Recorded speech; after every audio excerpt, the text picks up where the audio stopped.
এইটো নতুন না পুরানা আছে? নতুনে না? पुराना नहीं, नतून है। নতুনে না? हाँ।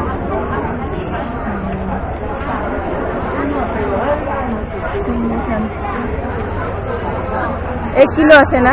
1 किलो किलो है।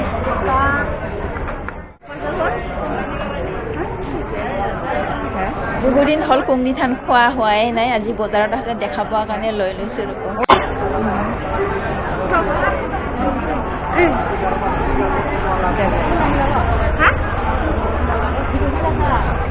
হাই ফ্ৰেণ্ডছ, হাই লগৰবোৰ, আশা কৰোঁ আপোনালোকে সকলোৱে ভালে কুশলে আছে। মই আজি নতুন ৰেচিপি এটা লৈ আহিছোঁ। নতুন ৰেচিপি মানে এংগ্ৰা ৰেচিপি। এংগ্ৰা মানে হ'ল কুংনি ধান। আমাৰ ফালে এই কুংনি ধানটো এংগ্ৰা বুলি কয় আৰু এই এংগ্ৰা আপোনালোকে খায়নে? মোৰ কিন্তু খুব ভাল লাগে খাবলৈ। সেইদিনাখনত বজাৰত যাওঁতে দেখা পালোঁ কুংনি ধান ওলাইছে, সেইকাৰণে মই 1 কিলো কিনি লৈ আহিলোঁ। আজি সেইটোকে বনাম বুলি পেলাই মই ভিজাই থৈ দিছোঁ। 1-2 ঘণ্টামান হ'ল ভিজাই থৈ দিয়া। একদম চিম্পল আৰু ইজি প্ৰচেছত মই বনাম এই এংগ্ৰাখিনি, মানে কুংনি ধানখিনি বনাম আৰু একদম খাবলৈ বহুত ভাল লাগে। তাৰ নিজৰে এটা টেষ্ট থাকে এংগ্ৰাৰ, সেইকাৰণে ইটো বেছি দিলে বেছি ভাল নালাগে। সেইকাৰণে মই চিম্পলকৈ বনাম আজি। বলকচোন তেতিয়াহ'লে মই কুংনি ধান বনাবলৈ আৰম্ভ কৰোঁ। ইয়াতে মই এংগ্ৰাখিনি ভিজাই থৈ দিছোঁ। এইটো হ'ল এংগ্ৰা। এংগ্ৰা মানে কুংনি ধান আৰু এই কুংনি ধানখিনি মই অথনিতে ভিজাই থৈ দিছোঁ, 2 ঘণ্টামান হ'ল ভিজাই থৈ দিয়া। কিছুমানে আকৌ চিনি নাপাব পাৰে এই কুংনি ধানটো, দেখিবলৈ একদম সৰিয়হৰ নিচিনা, একজেক্ট চাইজটো তেনেকৈ সৰু সৰু। এতিয়া মই এইখিনি ধুনীয়াকৈ খুচি খুচি চাফাকৈ ধুই ল'ম।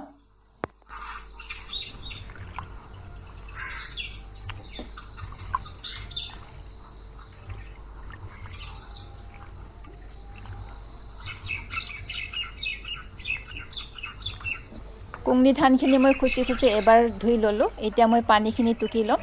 পানীখিনি টুকিবলৈ কাৰণে মই ডাঙৰ চাকনি এটা ব্যৱহাৰ কৰিছোঁ। যিহেতু একদম কুংনি ধানটো সৰু সৰু চাইজৰ, সেইকাৰণে মানে পানীখিনি টুকিবলৈ কাৰণে অসুবিধা হয়।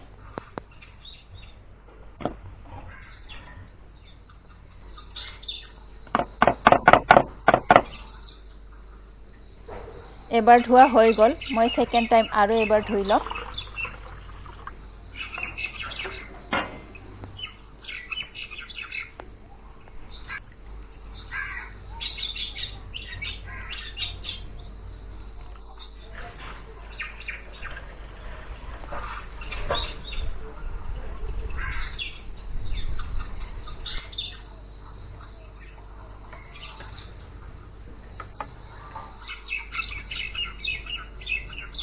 কুংনি ধানখিনিও মই ভালকৈ ধুই ল'লোঁ আৰু পানীখিনিও ভালকৈ টুকি ল'লোঁ। একদম ফৰফৰীয়া চাফা হৈছে, একদম ঝকঝকা হৈছে।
কলপাতৰ ঠাৰিৰে মই টেঙল বনাই ল'ম।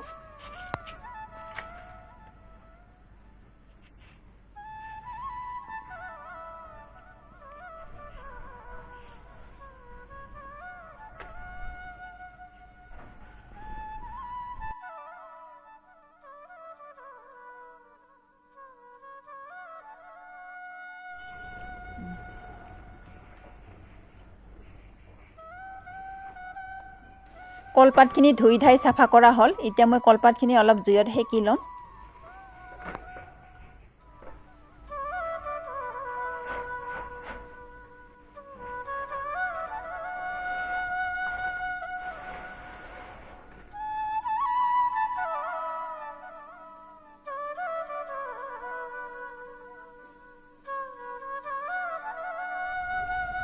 এয়া ইলাচি 4-5টা লৈছোঁ। এইখিনি মই খুন্দি পেলাই গুড়া কৰি ল'ম।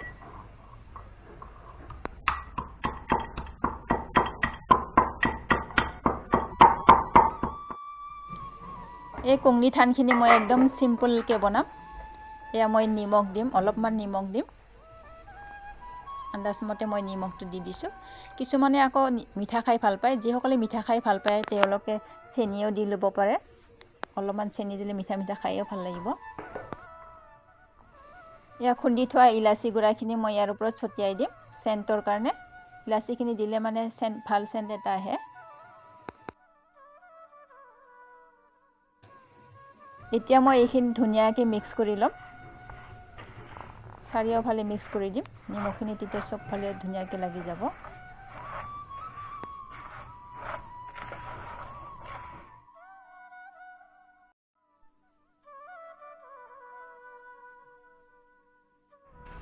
এতিয়া মই এই কুংনি ধানখিনি কলপাতত অলপ অলপ দি পেলাই মানে টোপোলা বনাই ল'ম আৰু।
এয়া মোৰ কেৰাহীত পানী গৰম হৈয়ে গ'ল।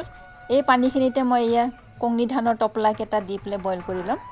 এইখিনি কুংনি ধানৰ টোপোলা ইয়াতে মই পানীত দি দিছোঁ।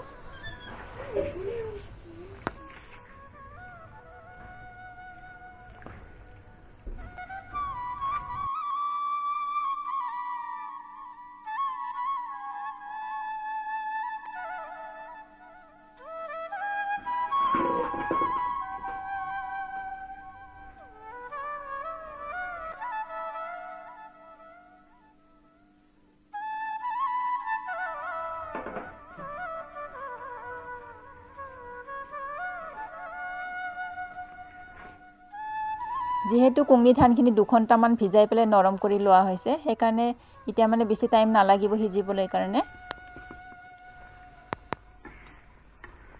এয়া মোৰ কুংনি ধানখিনি সিজিয়ে গ'ল। এতিয়া কুংনি ধানৰ টোপোলাকেইটা মই পানীৰ পৰা উঠাই দিছোঁ।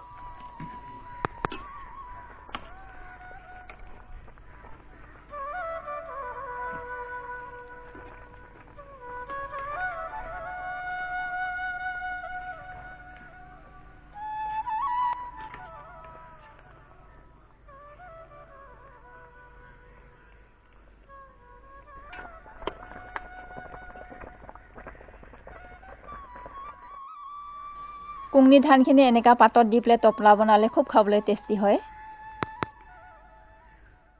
মোৰ কুংনি ধানখিনি সিজিলে কেনেকুৱানো হ'ল মোৰ কুংনি ধানখিনি মই অলপমান খাই চাম, টেষ্ট কৰি চাম আৰু কেনেকুৱানো হ'ল। অলপ ঠাণ্ডা হ'ব দিলোঁ। মোৰ এংগ্ৰাটো খাই চাম এতিয়া কেনেকুৱানো হ'ল মোৰ এংগ্ৰাটো।